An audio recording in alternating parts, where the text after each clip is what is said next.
Out in America's Pacific Northwest region, you'll find plenty of evergreens, waterways, cities, and snow-capped mountains. Not only that, but you'll find Amtrak's Cascade service.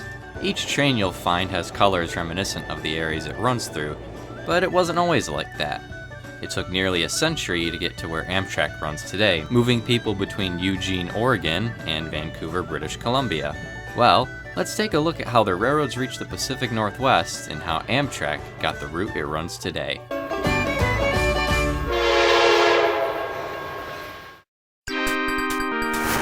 Canadian-American business and railroad tycoon James J. Hill sought to expand his Midwest market and American trade with Asia. To do this, Hill, in the midst of the Gilded Age of American railroading, began construction of the Great Northern Railway in September 1889. Construction was brutal, costing thousands of lives in the process, blasting through the rocky cliffs of the Rocky and Cascade mountain ranges, along with laying track in terrain where snowfall was commonly measured in feet rather than inches. Finally, on January 6, 1893, the Great Northern's route from Chicago, Illinois to Seattle, Washington was complete. From Seattle, passenger service would soon be established south to Portland, Oregon. By 1913, there were 3 pairs of trains operating between Portland and Vancouver. This became known as the Cascades Corridor, jointly operated by the Great Northern, Union Pacific, and Northern Pacific Railways between 1925 and 1970. After the Great Northern and Northern Pacific, among other railroads, were merged to create Burlington Northern in 1970, service between Vancouver and Seattle was provided via the now BN-owned International train. Seattle to Portland rail service was hosted by Burlington Northern Corridor trains, and service between Portland and Eugene was provided by the Southern Pacific. This would be the case up until May 1, 1971, when Amtrak took over most of the country's passenger rail service. Amtrak continued the Seattle to Portland portion of the Cascades Corridor, utilizing 3 daily round trips and 1 long-distance train running to San Diego, California. On top of this, there were 2 corridor trains inherited from the Burlington Northern. Rail service south to Eugene, though, was cut along with the route to Canada. The Cascade Corridor trains remained unnamed until November of 1971, when the 2 corridor trains were named the Mount Rainier and Puget Sound. The long-distance train became known as the Coast Starlight. It wasn't until July 17, 1972, that Amtrak re-established service to Vancouver, British Columbia as the Seattle to Vancouver-based Pacific International. The train became notable for operating with a dome car over a relatively short route, along with being Amtrak's first international service. In typical Amtrak fashion for the time, though, trains operated with a mix of inherited rail equipment during a time known as the Rainbow Era. A few years later, on June 7, 1977, Amtrak introduced the Pioneer train running between Seattle, Portland, and Salt Lake City, Utah. In order to maintain consistent service levels between Seattle and Portland, the Puget Sound was removed and the Mount Rainier schedule was modified. The Cascade Corridor was then expanded south of Portland to Eugene on August 3, 1980, by introducing the Willamette Valley to much fanfare, as a matter of fact. Unfortunately, though, the fanfare didn't last long, as due to lack of ridership, the Willamette Valley and Pacific International trains were discontinued in 1981. Amtrak now had 3 trains left on the Cascade Corridor: Mount Rainier, Coast Starlight, and Pioneer. This would remain the case for 13 years. It was now the 1990s, and Amtrak was looking to modernize and update its system. In 1991, the passage of the Intermodal Service Transportation Efficiency Act created 5 new high-speed rail corridors in October 1992. One of these was designated between Eugene and Vancouver, known as the Pacific Northwest High-Speed Rail Corridor. From 1992 to 94, the Oregon Department of Transportation, or ODOT, then studied a possible upgrade project between the Portland and Eugene section of the corridor. During the studies in 1993, though, the Washington State Legislature allocated funds for improvements to Amtrak service within Washington. Though it wasn't all good news for Amtrak, as outside the Pacific Northwest Corridor, they were struggling to modernize their system, along with maintaining existing services amidst reduced federal government funding. Despite this, Amtrak turned to its familiar friend Europe for an answer to its modernization troubles. Introducing the Talgo pendular. First introduced in 1980 Spain, The consist of coaches in a cab car uses a passive system, not requiring hydraulics or electronics, to allow the train to naturally tilt around curves. The coaches also sit on a single axle, creating an articulated consist. The Talgo had been trialed previously in 1988 for Amtrak between Boston and New York, and in 1994, trial runs for the Cascade Corridor began between Seattle and Portland. Amtrak introduced this service as the Northwest Talgo, and regular service with the Talgo sets began April 1st, 1994. A day before Halloween that year, the Northwest Talgo was renamed the Mount Adams and grew to be a popular service. Having been pleased with the Talgo's results, an exhibition run from Vancouver to Eugene was conducted to pique interest in the new train sets. Nearly a year later, Amtrak reinstated service to Vancouver on May 26, 1995 with the Mount Baker International, running between Vancouver and Seattle. The consist usually had an F40PH and Talgo sets leased by the state of Washington. October 1995 saw the conventional Mount Rainier train renamed the Cascadia.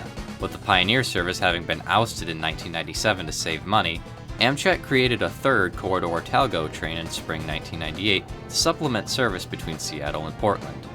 Amtrak in spring 1998 introduced the temporary Pacific Northwest brand for all Pacific Northwest corridor trains, thus eliminating individual train names. As the fall season rolled in, Amtrak then announced the all-new Cascades brand, Cascades being named after the Cascade mountain range.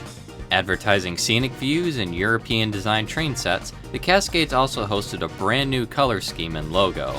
Using Amtrak's own Cascades brand of green, white, brown, and beige, it very much was its own unique scheme compared to anything else Amtrak had to offer at the time. The newly branded equipment was first rolled out in December, but a full rollout was delayed until January 12, 1999, due to a seat design issue in the Talgo coaches.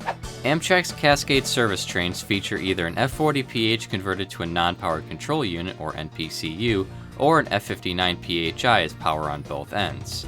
In between the locomotives is a Talgo Series 6 set of coaches consisting of 12 to 14 cars.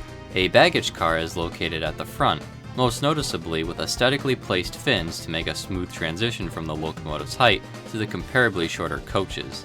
Behind the baggage car are 7 standard coaches, 1 bistro or cafe car, a dining car, 2 business class cars, and an electrical generator car with fins. The sets can seat up to 250 to 300 passengers. 4 were built in 1998, with 2 being owned by the Washington Department of Transportation, or WashDOT, and 2 owned by Amtrak. These sets were also named after the nearby Mount Baker, Mount Hood, Mount Olympus, and Mount Rainier. During that year as well, Amtrak ordered an additional set to demonstrate potential service between Los Angeles, California, and Las Vegas, Nevada. This demo set had 2 additional coaches, creating a 14-car consist. Although the train never came to fruition, WashDOT bought the set to expand Cascade service in 2004. The set would be named Mount Adams, creating a total of 5 trains. The Cascade service and its equipment worked well for Amtrak, with ridership increasing or staying relatively consistent over the course of several years.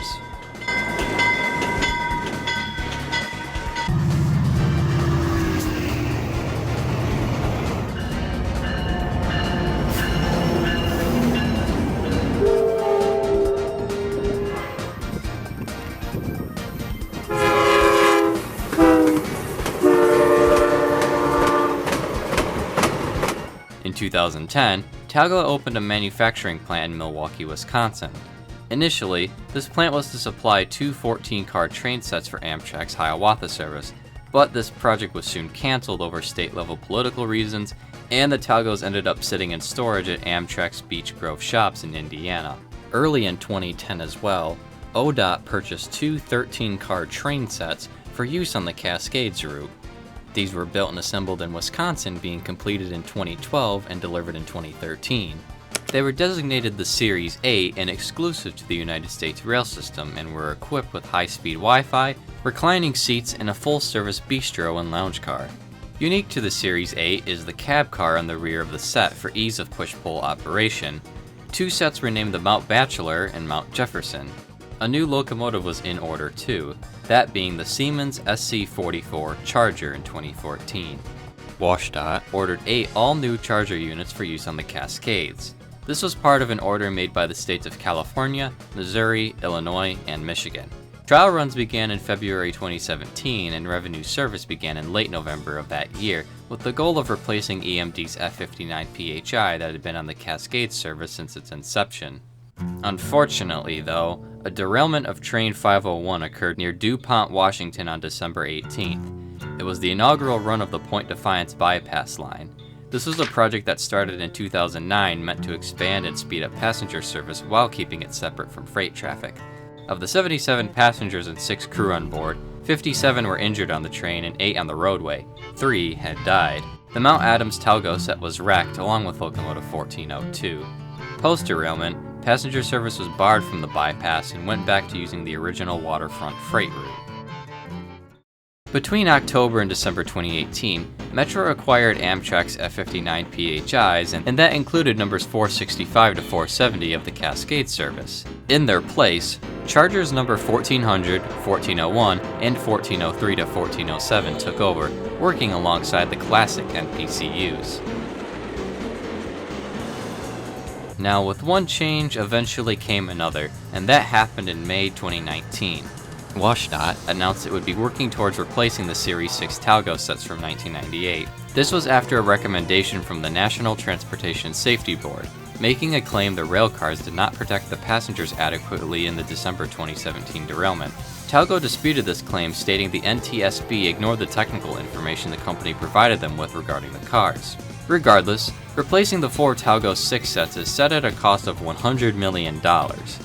The sets were retired on June 29, 2020, with Horizons and Amfleets acting as a temporary replacement. However, back in early 2018 at the Beech Grove shops, the canceled Wisconsin Talgo sets were shipped off to Milwaukee for renovations and, at the time, rumored service on the Amtrak Cascades service. This was brought about after the loss of the set in the December 2017 derailment. Amtrak has since acquired the 2 sets for service on the Cascades and are scheduled to enter service sometime in 2020. Passenger service on the Point Defiance bypass is also set to restart in 2020 as well. Amtrak's Cascade service remains to be one of the railroad's more unique routes, harboring scenic views and an international route map. With 11 trains operating along the corridor, the future's looking bright for Amtrak's Cascades route, with hopefully many more scenic journeys to come.